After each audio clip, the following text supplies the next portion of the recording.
Joining me now is Israeli Prime Minister Benjamin Netanyahu. Mr. Prime Minister, as always, we thank you for being here. I want to start with the fact that Israel is involved in its annual commemoration this day of the Holocaust. And in advance of that, Palestinian President Abbas issued a statement calling the Holocaust, and I quote here, the most heinous crime in the modern era. He expressed sympathies for the victims of the Holocaust. What do you make of that?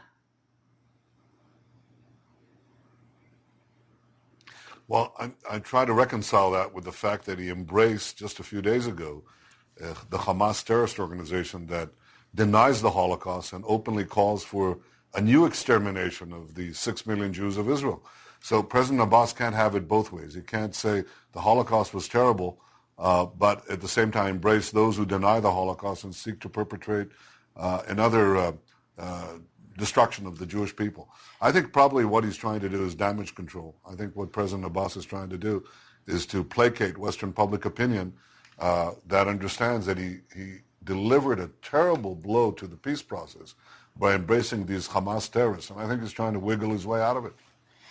He is also quoted in today's Jerusalem Post as talking about this new unity government with Hamas and saying, the government reports to me and follows my policies.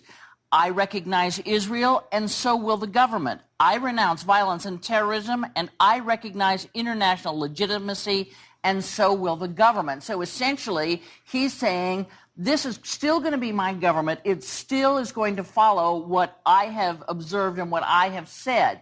What do you make of that, and do you believe him? And if you do, is it enough to bring you back to the table?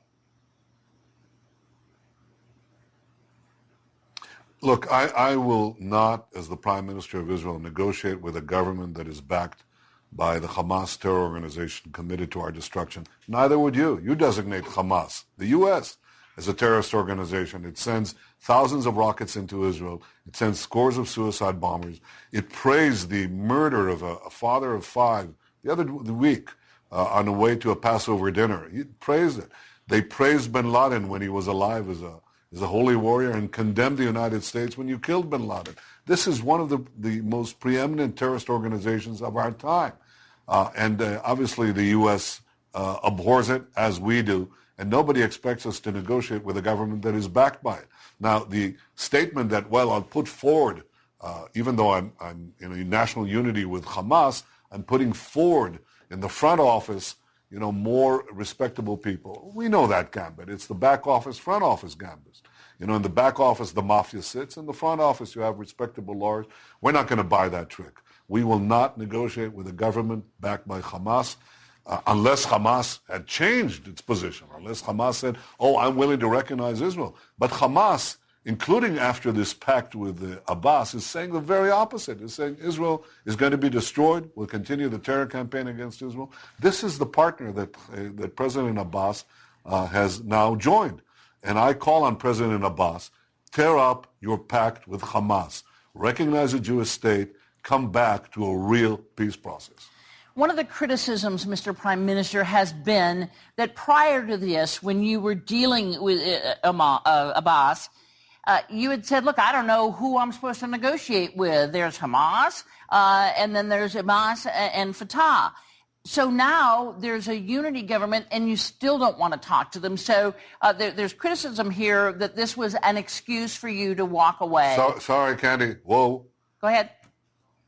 No, Candy, no. I'm sorry, I heard that. I hear people write that up, but in fact, it's the very opposite.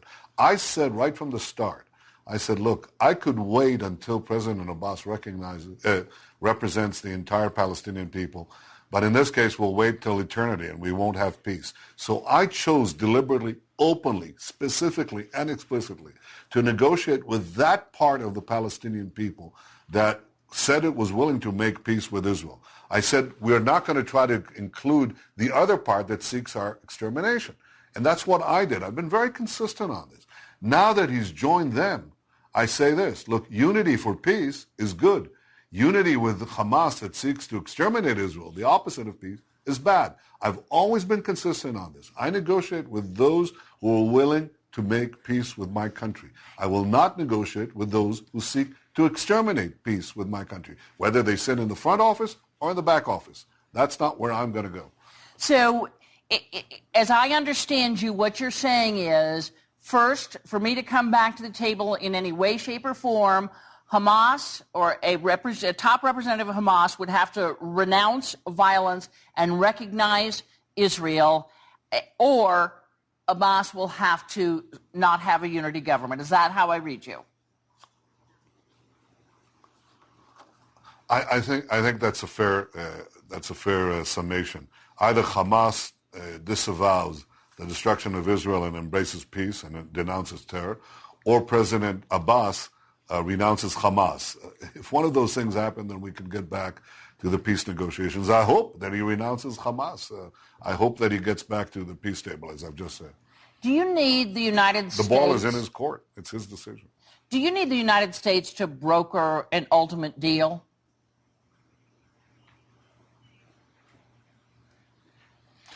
I think the United States has been indispensable in all the peace negotiations that we've had up to now. It doesn't obviate the need for genuine direct contact between the parties, but it can help a lot, and I appreciate Secretary Kerry's unbelievable efforts.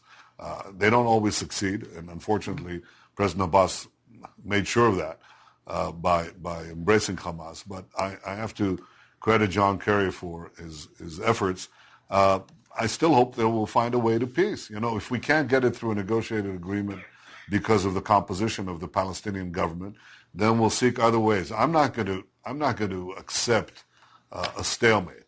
I won't accept a Palestinian state that is another Iranian offshoot of Iran firing missiles into our cities. This is what has happened with Hamas in Gaza. But I do seek a two-state for two peoples solution. If I can't have it right away with this Palestinian government, then we'll seek other ways. I called on my cabinet ministers today and I said, we're going to take time out now for reassessment and try to figure out alternative paths to peace. That the simplest way to get back to the peace process is to have President Abbas renounce the pact with Hamas and come back to negotiations. Mr. Prime Minister, finally, in September of 2012, you told me that you thought Iran was probably 6 to 9 months away from being able to have full nuclear weapon capability. Where is it now? I didn't say weapon capability. I said the nuclear-rich material, fissile material for a bomb. They're about 2 months away, and they'd like to stay 2 months away. They've been under terrific sanctions pressure. There was an interim deal. Now they're seeking a deal that would keep them more or less where they are. In other words, they'll be a few months away, or they might be set back a few months from producing enough nuclear material for a bomb. And in exchange, they'll have all the sanctions removed. That's a terrible deal. It would keep Iran as a threshold nation that is capable of crossing the nuclear threshold at the time of their choosing within weeks or months. That would endanger the entire world. It would endanger you.